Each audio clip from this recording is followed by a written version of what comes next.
seen Lion King, right? Yeah, I've seen exactly, and that's It's why like that. I want to It's see like my lions on a big screen, and that's it. you silly, you silly. But anyway, it's an amazing experience and so forth. So as far as we get a lot of people to ask us the simple question, and I'm gonna give you my answer. Then I'm gonna ask the question. I will say that the Western media does an amazing job on portraying South Africa. They constantly over all my years have showed it in a bad light. In all Yep. my years. Yep. They've always showed it in a bad light. They do such a good job that I know Black Americans believe all of it. That's for sure. And then in some cases, I think even proper South Africans here in South Africa believe most of the stuff that comes across, um, Hmm. that comes across. And I'm not gonna be like, oh, there's no crime here in South Africa. It doesn't happen. Like, what are you talking about?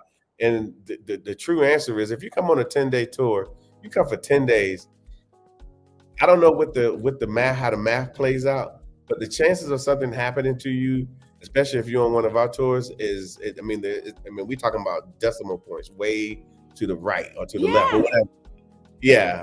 Yeah. So I that mean, means, you, talk yeah. to me. I mean, I always tell people to like, listen. They say South Africa is dangerous, but you have more. There's more of a chance that you would get shot in a grocery store in the United States than you would Yeah. something Mhm. happen to you in South Africa.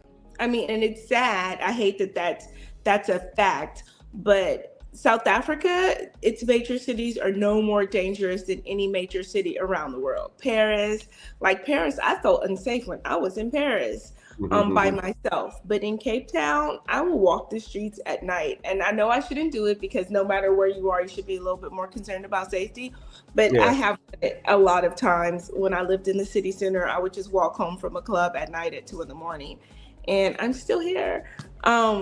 So I think you have to have the awareness that you would have in any major city.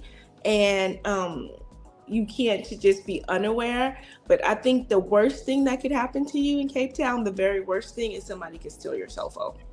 And that's preventable, right? Like, Yeah. Yeah. yeah. So that's probably, I mean, if you just go to like the major parts, if you're not doing something shady and going into like the deep dark backwoods in the hood or anything like Yeah. that. Yeah. Yeah. Because I find sometime, and it makes sense a little bit, I guess. But like, if you let's say you showed up in Johannesburg, and you're like, I don't know where to go, and you talking to your, and a lot of people do it. They talk to their Uber driver, and most of the Uber drivers are not from South Africa. The majority of them, they're usually from somewhere else, another nation. Let's just say that. And so what they see every day, as far as like where they go and where they party, might not be where you want to go and where you want to party, but that's all they know. So you ask them and you say, well, where do you need to go? Where you want to go?